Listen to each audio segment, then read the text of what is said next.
हम लोग जो है वो लास्ट क्लास में 2 डायमेंशनल एरे के पढ़ रहे थे और उसी को कंटिन्यू करते हैं। उसके बाद फिर 3 डायमेंशनल एरे को डिस्कस करते हैं, जो आपको पहले से शायद थोड़ा बहुत मालूम होगा।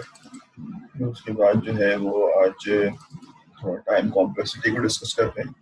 टाइम कॉम्प्लेक्सिटी जो है वो क्या होती है, और फिर अगर टाइम मिला तो लिंग्विस्टिक्स को डिस्कस करेंगे। पहले तो हम लोग शुरू करते हैं 3 डायमेंशनल एरे। 2 डायमेंशनल के कुछ और सवाल सॉल्व करते हैं। मैंने एक सवाल दिया था, उसको सॉल्व कराता हूँ और उसके बाद फिर 3 डायमेंशनल एरे की तरफ चलते हैं। जी, लेक्चर नंबर 3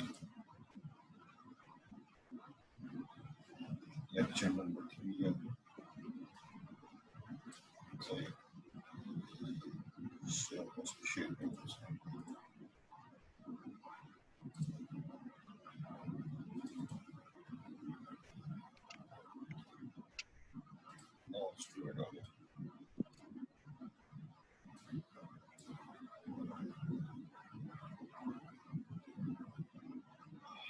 अच्छा, आपको याद होगा कि मैंने एंड में जाते जाते क्वेश्चन दिया था आप लोगों को 2 डायमेंशनल एरे के हवाले से कि we need to basically find the sum the upper area of the diagonal. Diagonal के अपर एरिया को बेसिकली हमने सम निकालना है, ठीक है, या डायगोनल के नीचे एरिया को सम निकालना है।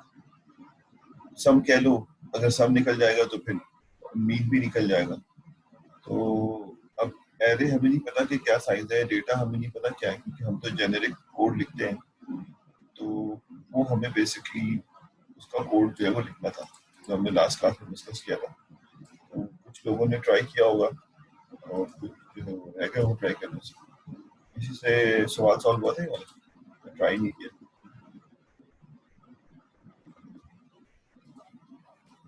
जी बच्चों, ट्राई किया था।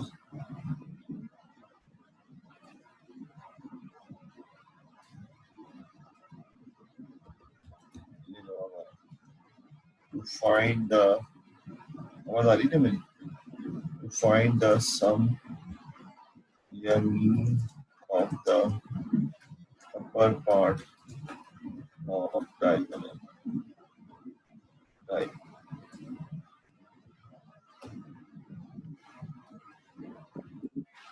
ठीक है, यानी इसकी मिसाल कुछ इस तरह से है कि आपके पास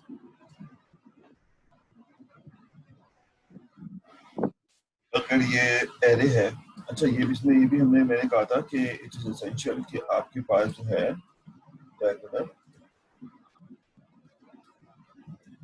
ऑफ स्क्वायर मैट्रिक्स।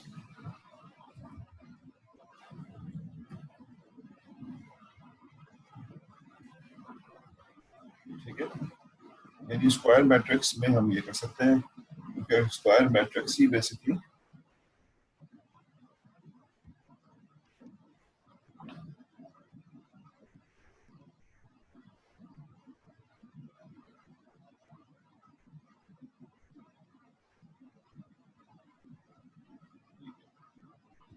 ठीक है ना, स्क्वायर मैट्रिक्स जो है वो क्या होता है जिसके अंदर हमारे पास डायगोनल एग्जिस्ट करता है।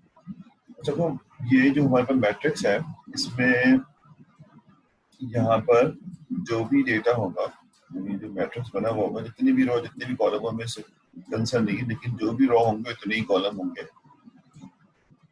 तो ये हमारे पास स्क्वायर मैट्रिक्स अगर है तो ये वाला पार्ट इसका जो है वो बेसिकली डायगोनल होगा।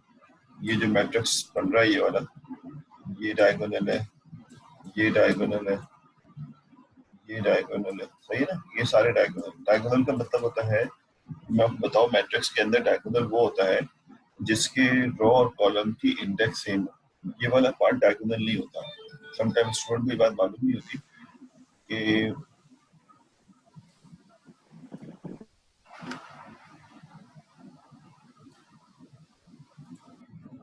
ठीक है ना, तो ये डायगोनल होता है। ये वाली लाइन जो इस तरफ से आएगी, ये वाला सेल, ये वाला सेल, ये डायगोनल नहीं है। इसकी वजह ये है कि मैट्रिक्स के अंदर डायगोनल वो होता है जिसमें रो और कॉलम के इंडेक्स बराबर हो। ये वाला जो सेल देखिए 1 1 का है, ये वाला सेल 2 2 का है, ये सेल 3 3 है, ये सेल 4 4 है, तो और ये सेल 5 5 है, और सो ऑन, इसी तरह ये आगे बढ़ता रहेगा। तो जिस सेल के रो और कॉलम इक्वल होंगे इंडेक्स में, रो और कॉलम इंडेक्स इक्वल होंगे, वो डायगोनल। और ये वाला जो है देखिए, इसके जो बेसिकली इंडेक्स है ये इक्वल नहीं है। 1 2 3 4 5 6 कॉलम है और पहला रो है। अब हमारा सवाल ये है कि डायगोनल के ऊपर वाले एलिमेंट का हमें सम निकालना है। तो इसका मतलब है हमें डायगोनल की ये वाला एलिमेंट, ये वाला एलिमेंट, ये वाला एलिमेंट, इनको बेसिकली यूज करना है। अब ये तो नहीं हो सकता कि मैं इनको मैनुअली अलग अलग इस्तेमाल करूं। तो हमारा तो टास्क ये होना चाहिए कि हम इसको ऑटोमेट कर लेना। पहले तो ये डिटेक्ट करो कि डायगोनल के ऊपर वाले एलिमेंट और डायगोनल के नीचे वाले एलिमेंट वाले जो सेल हैं उनकी खसूसियात क्या होती है। यानी मिसाल के तौर पे जिस तरह भी मैं कह रहा हूँ कि डायगोनल की खसूसियत ये होती है कि इसके रो कॉलम सेम होते हैं। जैसे ये 1 1 होगा, ये तो हमें पता है, ये 2 2 होगा। यानी अगर हमें ये बात पता चल गई कि 2 2 होगा, तो अगर कभी कोई कहेगा कि डायगोनल के एलिमेंट को सम करो, तो हमें पता चल गया कि हम ऐसे एलिमेंट को सम करेंगे जहां इंडेक्स जो है वो सेम हो। उसका कोड भी लिखा जा सकता है। लेकिन जहां पर ये कहा जा रहा है कि डायगोनल के ऊपर पार्ट, अब जरा गौर से देखो, डायगोनल के ऊपर पार्ट का मतलब है इस वाले सेल को हमें पिक करना है। पहले एनालाइज करते हैं ना हमेशा, डायरेक्ट जाके कोड नहीं लिखना शुरू कर देते। तो अगर इसके इस पार्ट को हम एनालाइज करें तो इसका इंडेक्स जो है वो 1 2 है, ठीक है, और इसका इंडेक्स जो है वो 1 3 है, एंड सो ऑन। तो आखिरी वाले तक अगर चले जाए तो ये 1 n होगा, जो भी है इस तरह से ये यहाँ पे जा रहा होगा। अगर इस वाले सेल को देखें, ये वाला सेल जो उसके नीचे शुरू हो रहा है, इसको देखें तो ये बेसिकली 2 3 है। ठीक है, 2 3 नजर आ रहा होगा सबको बहुत आसानी से कि ये दूसरा रो है और तीसरा कॉलम है। ये 2 4 है, ठीक है, 2 4, और इस तरह से ये आगे की तरफ जाएगा। ये वाले सेल को अगर देखें, ये वाला सेल जो है ये 3 4 है, 3 4, और इसी तरह से ये आगे जाएगा। अब अगर हम एनालाइज करें, आप सब देख रहे होंगे, तो क्या चीज हमें इसमें यूनिकनेस नजर आ रही है, क्या चीज हमें इसके अंदर जो है वो ऐसी नजर आ रही है जिसको हम यूज कर सकते हैं। जी फॉर एग्जाम्पल कोई ऐसी बात डिटेक्ट हुई कि जिसको हम बेसिकली फॉर के अंदर ऑटोमेट कर सकें? लिख के बता दो। साकिल साकिल शाकिल साहब, कोई बात डिटेक्ट हो रही है इसके अंदर मुजाफर, जिसको हम देख के कह सकें कि ये मैं ऑटोमेट कर लूंगा इसको? नहीं अमीला, यस सर, लूप में तो करेंगे, लूप में तो करेंगे। इसमें इफ की कंडीशन होगा, बिल्कुल होगा, ये दोनों बातें आपकी एग्री हैं। लेकिन मुझे ये समझ नहीं आ रहा कि मैं ऐसी कौन सी कंडीशन इस्तेमाल करूं जिसकी वजह से मुझे सिर्फ अपर पार्टी, फॉर का लूप लगाऊंगा तो सारे सेल आ जाएंगे ना। यानी अगर मैं यूं लिख देता हूँ मिसाल के तौर पे कि अगर आप यहाँ लिखना शुरू करें लाइन नंबर 1, ठीक है ना, ये तो नहीं जाएगा। लाइन नंबर 1, अगर मैं यहाँ पे लाइन नंबर 1 लिखूं कि हमारे पास सम करना है तो एक सम का वेरिएबल लेके उसको हम 0 कर देते हैं। i is equal to j, तो फाइस i is equal to j, तो वो वाला सेल हो जाएगा जहाँ पे डायगोनल है। हमें डायगोनल से ऊपर जाना है, वो करीब करीब पहुंच गए हो, लेकिन डायगोनल के ऊपर वाले को कैसे डिटेक्ट करेंगे? सम को हम 0 कर लेते हैं और फॉर का लूप चलाते हैं। For i is equal to, ये i स्मॉल में लिखते हैं, i is equal to 1 to n, और फिर यहाँ लिखते हैं फॉर, ठीक है, j is equal to 1 to n, 1 to n।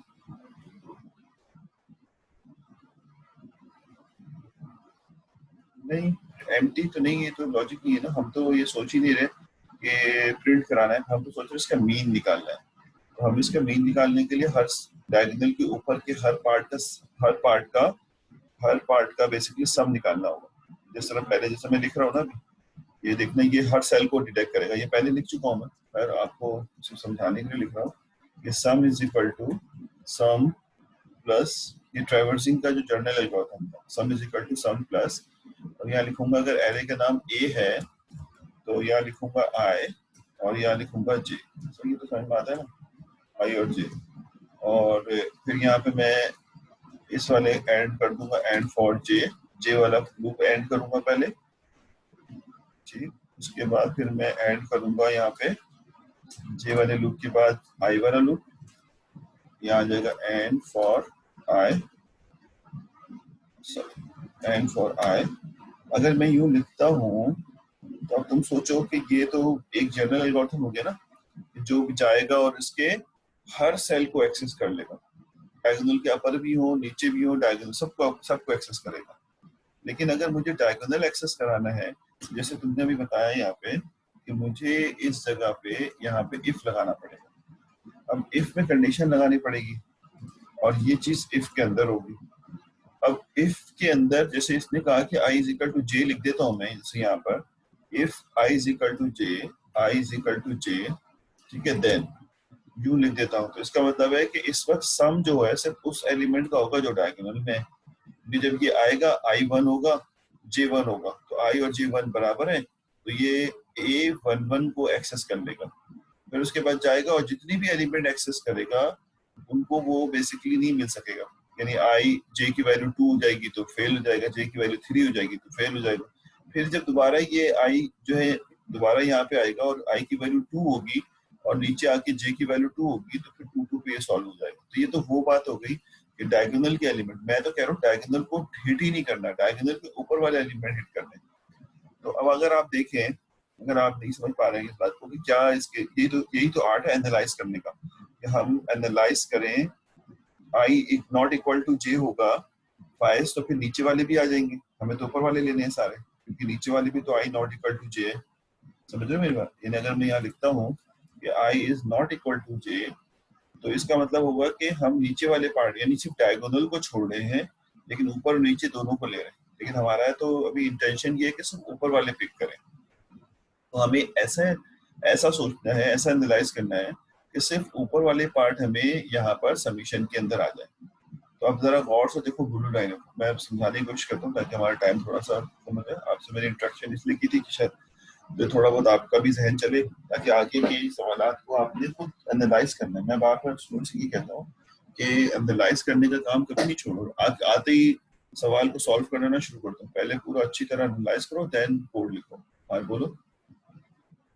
N पर ब्रेक कर दें, एन पर ब्रेक कर दें, 1, n पे ब्रेक कर दें। हाँ ब्रेक तो कर देंगे, लेकिन आई जे पे तो नहीं, ये नहीं लॉजिक लगेगी। अरसलान फैसल, मैं बताता हूँ, आसान सी बात है। ब्लू जी जे का, अच्छा देखो, ये जो हमारे पास सेल है, इनके जरा इंडेक्स को गौर से देखो, जो मैंने लिखे हैं ब्लू में। इसमें हमें बहुत क्लियर नजर आ रहा है कि डायगोनल के ऊपर के जो सेल है, उनके जो इंडेक्स, क्योंकि सारा गेम इंडेक्स पे होता है, उनके जो इंडेक्स है, उसका कॉलम वाला इंडेक्स हमेशा रॉ वाले इंडेक्स से बड़ा होगा। ठीक है ना? यानी मिसाल के तौर पे ये वाला सेल जो हम अभी देख रहे हैं, ये वाला सेल जो अभी हम देख रहे हैं, इसका जो इंडेक्स है 1,2 है, यानी कॉलम जो है वो रॉ से बड़ा है। ये वाला इंडेक्स जो है वो 1,3 है, कॉलम का इंडेक्स जो है वो 1 से बड़ा है, यानी रॉ से बड़ा है, एंड सो ऑन। और अगर नीचे आए तो ये वाले सेल का इंडेक्स 2,3, 2,3 का मतलब है कॉलम का इंडेक्स 3 है, रॉ का इंडेक्स 2 है, कॉलम का इंडेक्स बड़ा, और ये डायगोनल के ऊपर है। इसका देखो 2,4, और इस तरह ये आगे बढ़ता है। इसको देखो 3,4, यानी कॉलम का इंडेक्स रॉ के इंडेक्स से बड़ा है। तो इसका ये जाहिर होता है कि जब हम किसी भी स्क्वायर मैट्रिक्स में डायगोनल के ऊपर वाले सेल की बात करें, तो उसमें कॉलम का इंडेक्स, यानी अगर हम जे कॉलम को कह रहे हैं, तो जे का इंडेक्स जो है वो हमेशा बड़ा होगा आई के इंडेक्स से। बराबर भी नहीं होगा, बराबर होगा तो डायगोनल हो जाएगा। और अगर नीचे वाले की बात करें, अब आज जो नीचे वाले, अगर सवाल में डायगोनल के नीचे वाले पार्ट होते हैं, अपर पार्ट नहीं लोअर पार्ट होता, तो अब नीचे वाले पार्ट को देखो, तो ये वाला जो सेल है, ये नीचे वाला पार्ट है, इसका इंडेक्स जरा गौर से देखो क्या होगा। इसका इंडेक्स होगा 2,1, अब चेंज होता जा रहा है। इसका इंडेक्स क्या होगा? इसका इंडेक्स होगा 3,1, और इसका इंडेक्स होगा 3,2। इसका इंडेक्स होगा 3,4,1, 4,2, 4,3। नीचे वाले में क्या नजर आ रहा है? नीचे वाले में इसका वाइस वर्सा है। नीचे वाला अगर हम चेक करते हैं, तो रॉ का इंडेक्स हमेशा कॉलम के इंडेक्स से बड़ा हो। तो इफ की कंडीशन में ये चेक करें, स्टड के और कोई और चीज चेक करें, ठीक है? तो हम इफ की कंडीशन में चेक क्या करेंगे कि अगर जे का इंडेक्स, ठीक है ना, सॉरी, जे का इंडेक्स जो है वो आई के इंडेक्स से बड़ा हो, स्ट्रिक्टली बड़ा हो, तो फिर ये वाला सम जो है वो किया जाए। जे का इंडेक्स अब आई के, या आई का इंडेक्स जे के इंडेक्स से छोटा हो, दोनों एक ही बात है। तो हमने तो खैर बड़े की सूरत में लिखा है, तो आई जे का इंडेक्स। तो अब जब यहाँ से आएंगे, तो अब तुम इसको एनालाइज करना शुरू करो कि पहले हम आएंगे आई को 1 लेके, जे को 1 लेके, ठीक है? आई भी 1, जे भी 1। तो आई और जे जब 1 होगा, तो हम यहाँ पे कह सकते हैं कि जब ये इफ की कंडीशन को चेक करेगा, ठीक है ना, कोई बात नहीं, उनको बोलो कि जब इलेक्ट्रिसिटी आ जाए तो ज्वाइन कर ले, मजबूरी में तो कुछ भी नहीं कर सकते। अटेंडेंस की बारी आएगी तो शायद ज्वाइन कर ले, वरना टिकट लगा दो। अच्छा जी, I1 होगा, J1 होगा, तो J ग्रेटर देन I।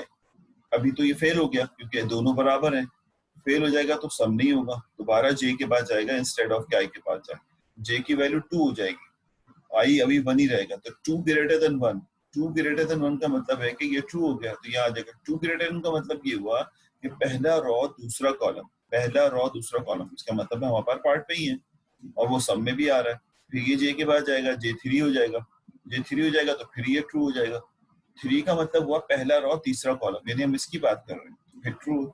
और उन एलिमेंट के लिए अब ये ट्रू हो जाएगा जो कि basically upper part of diagonal है।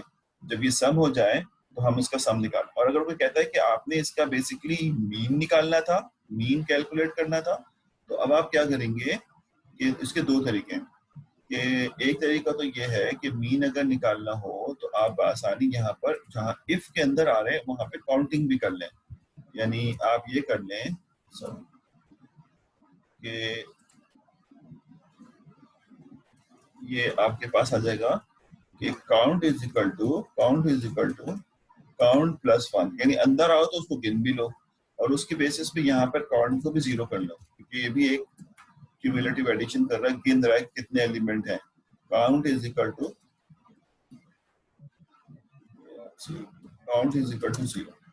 तो जब यहाँ पर वो इन होगा सम करेगा, काउंट में इजाफा करेगा, और चाहो तो यहाँ पे एक बेहतर अंदाज तो ये होता है कि आप इस जगह पे लिख लो ए एंड इंडेंटेशन के बजाय, पाइथन के कोड में तो इंडेंटेशन होती है, उसके बजाय यहाँ पे हमने सी लैंग्वेज की तरह लिखा, बॉडी बना दी इसकी हमने। तो अब यहाँ पे आ जाएगा, पहले ये एक एलिमेंट को ऐड करेगा और काउंट कर लेगा, दूसरे एलिमेंट को ऐड करेगा, काउंट। इससे पता चल जाएगा कि हमें डायगोनल के ऊपर कितने सेल को हमने बेसिकली यहाँ पे सबमिशन में शामिल किया है। और जब दोनों फॉर से बाहर निकल रहे हो 10वीं लाइन के अंदर, यहाँ लिख लो A V G average is equal to sum divide by count. सही हो गया, और ये आपके पास जो है वो एवरेज होके आ जाएगा। तो एक बहुत आसान सा एल्गोरिथम है जो हमने यहाँ पे लिख लिया। इसी तरह से नीचे वाले पार्ट को करना हो तो यहाँ पे आई ग्रेटर देन जे कर लो या जे लेस देन आई कर लो, कोई और चेंज नहीं आएगा, तो वो मीन भी निकाल देगा, सम भी निकाल देगा।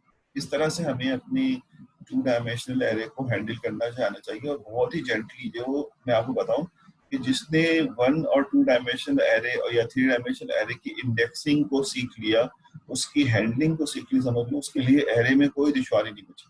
बस सारा गेम इसकी इंडेक्सिंग को समझने का है, इसकी इंडेक्सिंग को जो सॉल्व करने का। अच्छा, अब सवाल ये है, क्योंकि अब अपर करा दिया तो आप आसानी लोअर भी कर लेंगे। अब आपसे एक सवाल और है, सवाल मेरा ये है, तो ये सवाल मैं सिर्फ इसलिए दे रहा हूँ कि आपकी प्रैक्टिस हो, आप इस पे गेम प्ले कर सकते हो। मेरा सवाल ये है कि जैसे अभी आपने कहा, ऊपर एक स्टूडेंट ने कहा था कि आई इज इक्वल टू जे कर लें, तो आई इज इक्वल टू अगर मैं जे कर लूँ, बहुत अच्छी बात है कि मैं अगर यहाँ पर तुम बताना कोई एक स्टूडेंट की अगर मैं यूं लिख लूंगा, तो अब ये प्रोग्राम किसके लिए चलेगा? जी भाई, तो स्टूडेंट लिख दो कि अब ये प्रोग्राम किसके लिए चलेगा। बिल्कुल सही, अब ये प्रोग्राम साजिद साहब चलेगा डायगोनल के लिए, यानी सिर्फ डायगोनल के। बिल्कुल सही अब्दुल रहमान, अब समझ में तो आ रहा है एटलीस्ट कि ये अब सिर्फ डायगोनल के एलिमेंट को जो है समीशन करेगा और उसका मीन निकाल देगा। लेकिन ये फॉर के 2 लूप से चल रहा है, अभी हमें नहीं पता कि इसका नुकसान फायदा क्या है, इसमें कितना टाइम हमें लगेगा। मैं अगर आपसे ये कहूं कि जब हम डायगोनल की बात करें, जब डायगोनल की बात करें तो हम एक ही फॉर से सॉल्व कर लें इसको, तो क्या ये पॉसिबल होगा कि मैं 2 फॉर की बजाय एक ही फॉर यूज कर लूं? जी पॉसिबल होगा। यानी मैं अगर एक हिट और करता हूँ यहाँ पे और यहाँ पर इसको हटा देता हूँ, मे बी नो, सही है, बिल्कुल सही है। जो आइडिया आपको है उस पर आप जवाब दे दें, कोई ऐसी बड़ी बात नहीं है। सही भी हो सकता है वो आंसर, गलत भी हो सकता है वो आंसर। एक फॉर से हमें इस्तेमाल करना है, इससे फायदा ये होगा कि आपका प्रोग्राम फास्ट हो जाएगा ना। 2 फॉर में इतने सारे लूप चलाने पड़ते हैं, नहीं 2 एरे हैं तो हाँ बिल्कुल सही बात है, 2 एरे हैं तो हमें 2 लूप। लेकिन जब मैंने पूछा है सर होगा, बट लॉजिक नहीं पता, कोई बात नहीं, लॉजिक समझ में आ जाएगी। आपसे देखें, लॉजिक कोई मुश्किल नहीं है, लॉजिक तो समझने बैठे हैं यहाँ पे हम लोग। तो हमें क्या करना है, sum of diagonal, sum of diagonal, diagonal, ठीक है, यूजिंग 1 फॉर लूप, ठीक है। अच्छा, अब हमें डायगोनल की बात करें तो स्क्वायर मैट्रिक्स होना जरूरी है, क्योंकि स्क्वायर मैट्रिक्स के अलावा डायगोनल बनता ही नहीं है, मैं ये याद रखना। अब यही वाला हमारे पास है, तो इसका मतलब है इसका साइज होगा n बाय n का मैट्रिक्स, इसके अलावा कोई और ऑप्शन नहीं। ये डायगोनल ना हो और हम निकालें तो नहीं ऑप्शन है। तो अब अगर हम इसको सॉल्व करने जाए और हमारा इंटेंशन ये है कि we will do by the same question but a single for loop, अब हम सबमिशन करना चाहते हैं। हमने कहा चलो पहली लाइन लिखते हैं, पहली लाइन लिखी हमने कहा सम विच इज इक्वल टू 0, ठीक है। फिर उसके बाद लिखा हमने काउंट, वैसे तो हमें पता ही है कि n एलिमेंट है तो n ही इसका होगा, लेकिन फिर भी चलो एहतियातन काउंट इज इक्वल टू 0 कर लिया, समझा नहीं। हमने कहा हमें एक फॉर से लिखना है बड़ी मोहताज अंदाज में, for i is equal to i is equal to 1 to n, ठीक हो गया। हमने 1 to n लिख लिया। उसके बाद इस फॉर के अंदर चले गए, solve only the index but will not be dynamic, हाँ बिल्कुल सही है। अभी देखते हैं ये हो सकता है नहीं सकता। हम इसके आगे आ गए, हमने कहा कि इफ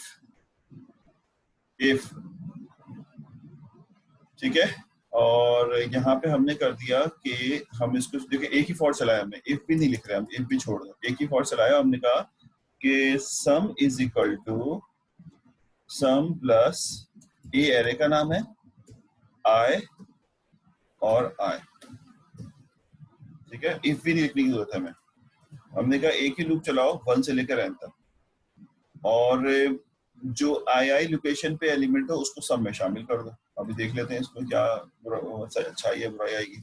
हमने कहा कि उसके बाद क्योंकि लूप n तक चलेगा तो हमें काउंट करने की भी जरूरत नहीं है, क्योंकि काउंट ये बता रहा है कि लूप n तक चलेगा। और उसके बाद फिर हम यहाँ पर जो है वो एंड फॉर कर लेंगे, ये एंड फॉर हो गया।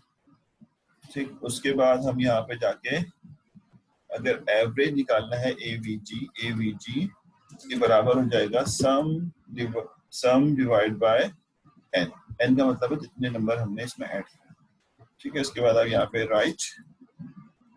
राइट और यहाँ करा दो एवीजी। ये सारे बड़े जो एलिमेंट है छोटे कर लो, क्योंकि हम उसको छोटे एलिमेंट से ही सॉल्व कर रहे होते हैं सम। ठीक है, अब देखो ये हमने एक ही लूप चलाया और ये करेगा क्या, ये सिर्फ डायगोनल के एलिमेंट को सॉल्व करेगा। ठीक है, हमने एक लूप से सॉल्व कर, कैसे देखो, अब अगर हम इसको ड्राई रन करें तो सबसे पहले तो ये सम को 0 कर लेगा, काउंट की जरूरत नहीं पड़ी, कट कर दो, क्योंकि हमने कहा कि एरे जो हमारे पास एलिमेंट है उसका साइज n/n है, तो हमने लूप को n तक चला लिया। ठीक हो गया। अब जब ये पहली दफा आएगा तो देखिए i की वैल्यू 1 लेके आएगा। ठीक, जब i की वैल्यू 1 लेके आएगा तो डायगोनल एलिमेंट जो है वो पहला डायगोनल कौन सा एलिमेंट होता है, 1 1 होता है। तो हमने कहा i 1 लेके आएगा तो i को पोजीशन को उठा लो, आई पोजीशन का मतलब क्या हो, 1 1 पोजीशन। तो 1 1 पोजीशन तो बाकी डायगोनल होता है, ये देखो डायगोनल है, तो इस पोजीशन को उठाओ, सब में ऐड करो और सब में दे दो। सब नीचे 0 था तो इस पोजीशन पे जो भी डेटा होगा, हमें नहीं पता, हम डेटा पे नहीं गेम खेले, हम तो भाई बात कर रहे हैं इंडेक्स के बेसिस पे। तो उस पोजीशन पे जो भी डेटा होगा वो सब में ऐड होगा, सब में चला जाएगा। अब सब में जो है वहाँ पे डेटा ऐड हो गया, दोबारा आई के पास आया, दोबारा आई के पास आएगा तो आई की वैल्यू कितनी हो जाएगी, 2 हो जाएगी। जब आई की वैल्यू 2 हो जाएगी तो यहाँ पे ये 2 2 हो जाएगा, ये 2 2 हो जाएगा ऑटोमेटिकली, क्योंकि हमने आई लिखा है। तो 2 2 हो जाएगा। तो 2 2 कौन सी लोकेशन होती है, 2 2 बेसिकली दोबारा एक डायगोनल की पोजीशन है, ये वाली पोजीशन है। इसका डेटा प्रीवियस सम में जो ऐड होगा और उसके बाद फिर सम में दोबारा चला, इन 2 सेल का डेटा ऐड हो गया।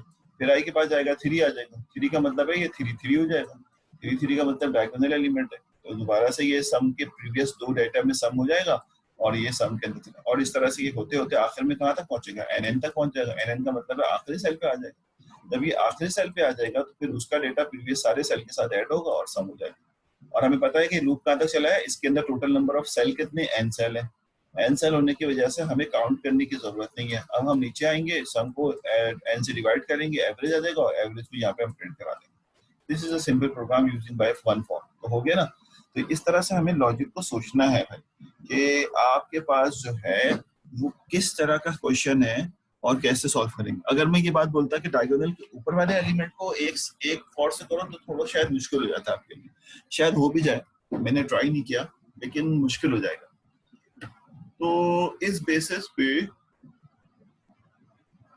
हमने एक फॉर के लूप से डायगोनल के एलिमेंट को भी सॉल्व कर दिया। समझ आ रही बात है। अब अगर मैं आपसे कहूँ, और सुनिएगा, अगर मैं आपसे कहूँ सवालात में से किसी तरह की आपकी प्रैक्टिस हो, बस और कोई रीजन नहीं, मतलब जाहिर है जितने मैं भी एल्गो लिख रहा हूँ, मैं ना पाइथन का कोड लिख रहा हूँ ना सी शार्प का कोड लिख रहा हूँ, अपनी लॉजिक को बिल्ड कर रहा हूँ, अपनी लॉजिक को इम्प्रूव कर रहा हूँ। आप भी अपनी लॉजिक को इम्प्रूव करें और इस तरह से कोड लिखने की कोशिश करें। हमेशा सोचें कि भाई हमें लिखना है algo, we are basically as a scientist, तो वी आर नॉट, हमें पाइथन और वो आना चाहिए। अब इस सवाल को जो मैंने यहाँ पे सॉल्व करा दिया है, ये जाके आप पाइथन पे सॉल्व कर लें, या आप एक रैंडम, अब जब जाहिर है ये बात ज़ाहिर रखना, जब आप कोड में जाते हो किसी प्रोग्रामिंग कोड में, तो वहाँ डेटा हमें चाहिए होता है। तो वहाँ पे आप एक n/n का एरे इनिशियलाइज कराएंगे, उसके अंदर रैंडम डेटा डाल देंगे। ठीक है, ये समझ में आ गई बात है। उसके बाद फिर उसके ये कोड लिखना शुरू करेंगे, और जब हम एल्गो लिखते हैं तो हमें डेटा की जरूरत नहीं होती। तो आपके पास सिर्फ यहाँ पर शुरू में 1-2 लाइनें एक्स्ट्रा हो जाती हैं जो कि डेटा की हैंडलिंग के लिए होती है कोड के अंदर। लेकिन देखो यहाँ पे हमने कभी कोड को के लिए कोई बात नहीं की। अब अगर ये कोड होता तो आप यहाँ पे 0 पोजीशन पे वो सारा डेटा की हैंडलिंग के एक n/n साइज का एरे इनिशियलाइज करो, जो कि पाइथन में जरूरत नहीं पड़ती, और उसके अंदर रैंडम डेटा डाल दो।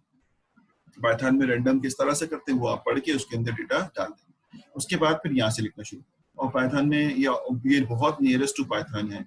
अगर आप देखें तो वहाँ पे किसी किस्म के इंटीजर फ्लोट को स्टोर वो नहीं करते, हम सम इज इक्वल टू 0 कर सकते हैं। फॉर में रेंज का मेथड लगा सकते हैं कि रेंज का मेथड लगा के आप लिखते हैं फॉर के अंदर 1 to n+1, क्योंकि आपको पता है कि पाइथन में रेंज देखते हैं तो आखिर वाला एक कम चलता है।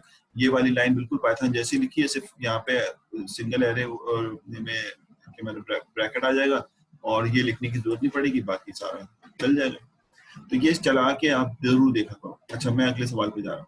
अगला सवाल बेटा हमारा ये है कि मैं अगर इसको क्लियर करूँ, ठीक है ना, और अगले क्वेश्चन की तरफ जाऊँ, मैं इसकी एक ये और ऐड कर देता हूँ।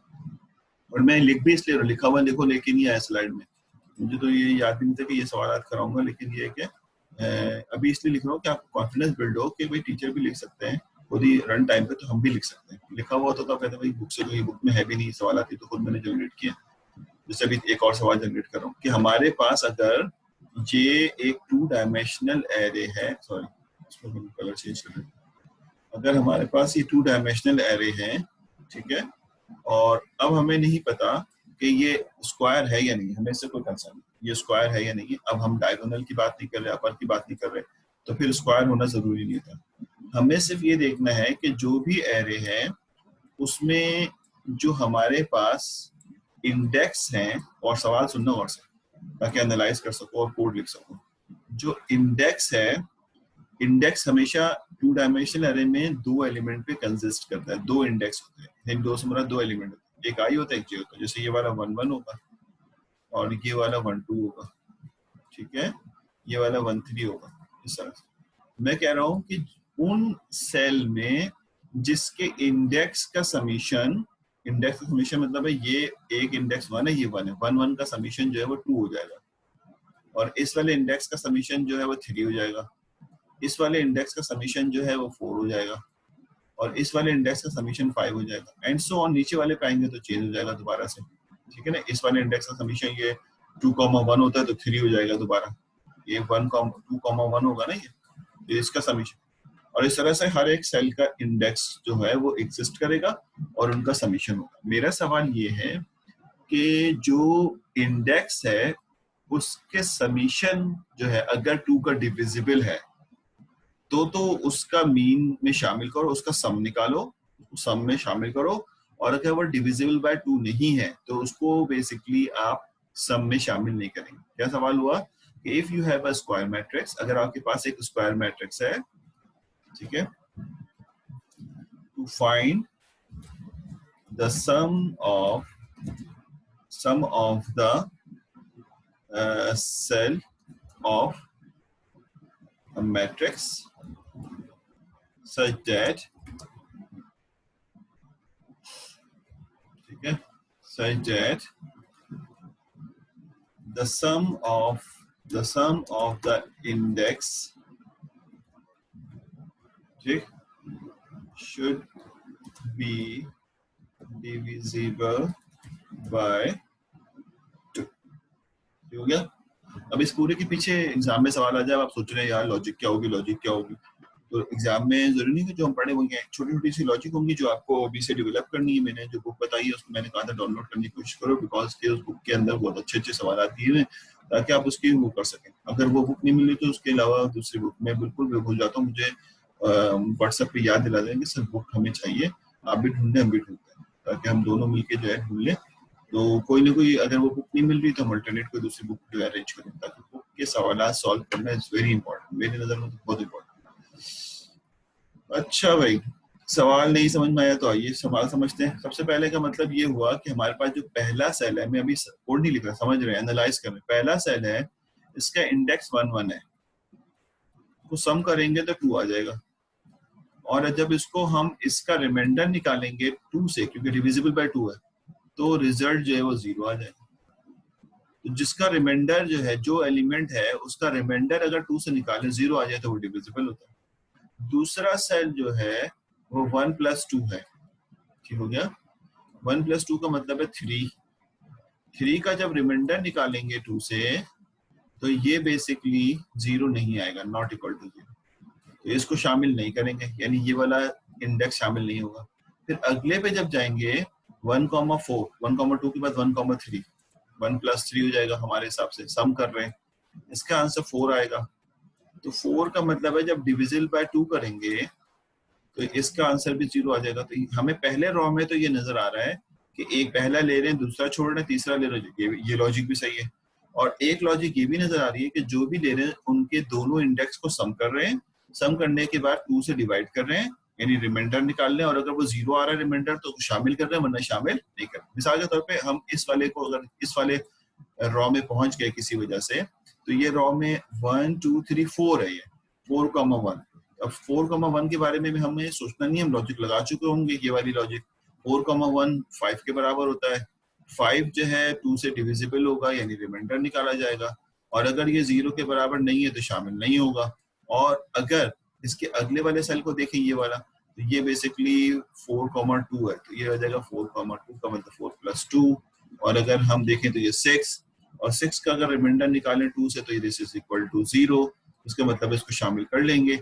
तो ऐसे तमाम एलिमेंट हमें 2 स्टेप करने हैं। पहला तो जब हम फॉर का लूप चला रहे हो तो इंडेक्स को सम करना है, जो सम आए उसके बाद फिर हम सम करने के बाद उसको इफ में लेके जाएंगे और चेक करेंगे कि जो सम आया है वो बेसिकली डिविजिबल बाय 2 है या नहीं है।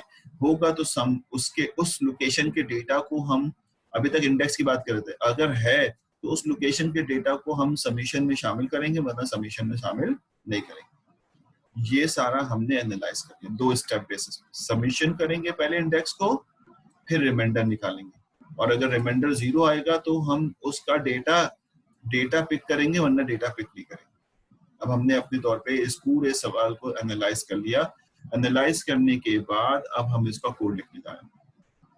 ठीक है भाई, कोड कैसे लिखेंगे, आइए कोड लिख लेते हैं, बहुत आसान है। ये पहली लाइन में हम यहाँ पे करेंगे, पहली लाइन में वही कि हमें क्यूमुलेटिव सम चाहिए, तो सम इज इक्वल टू 0, और काउंट भी चाहिए हमें, क्योंकि हमें नहीं पता कि काउंट कितना होगा, मीन निकालना है, तो काउंट इज इक्वल टू 0। ठीक हो गया।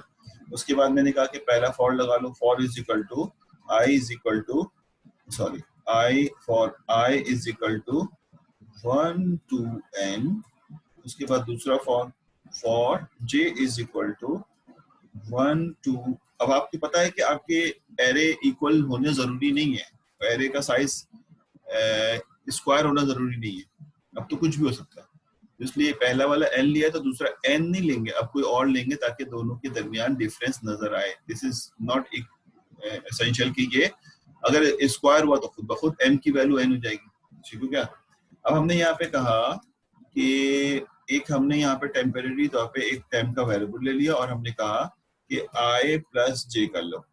ठीक हो गया। तो अब क्या होगा, टेम्प के अंदर फौरन i + j चले। फिर हमने कहा कि यहाँ पर इफ की कंडीशन लगाओ, इफ, ठीक है, टेम्प अगर का रिमाइंडर निकाला जाए 2 से और अगर वो 0 आ जाता है तो फिर हम इसके इफ के अंदर देन, अगर लिखना चाहो देन इंपॉर्टेंट नहीं, देन इसके अंदर जाए और हम कहें कि sum is equal to sum plus 1, sum plus array i, ठीक है, सम प्लस एरे आई और जे। और उसके बाद हम यहाँ पर एक और लाइन लिख लें ताकि हमें ये भी पता चल जाए कितने एलिमेंट हमारे पास आ चुके हैं। Count is equal to count plus 1, ताकि अगर मीन कहा जाए तो हम काउंट को इस्तेमाल कर लें। यहाँ पर हम एंड इफ कर लें, एंड इफ, ठीक, एंड इफ हो गया ये। और उसके बाद हम यहाँ पर जो है अगली लाइन में, लाइन छोटी पड़ जाएगी हमारे पास, अगली लाइन में हम यहाँ लिख लेते हैं एंड फॉर, पहला वाला जे बंद कर रहे हैं हम। उसके बाद जो है वो अगला हम यहाँ पे क्लोज कर दें एंड आई, हो गया, एंड फॉर आई। ये हमने बेसिकली सारे के सारे, बाकी जो अगली लाइनें मैं लिखूंगा तो जगह नहीं है, तो वो एवरेज और प्रिंट का 2 लाइनें खुद लिख लेना। तो अब जिस तरह को एनालाइज करते हैं, मेरा ख्याल समझ आ गया कि अगर हम आते हैं, हमारा ये एरे है और हम इस एरे के अंदर अगर 3 होते हैं, हमें नहीं पता कि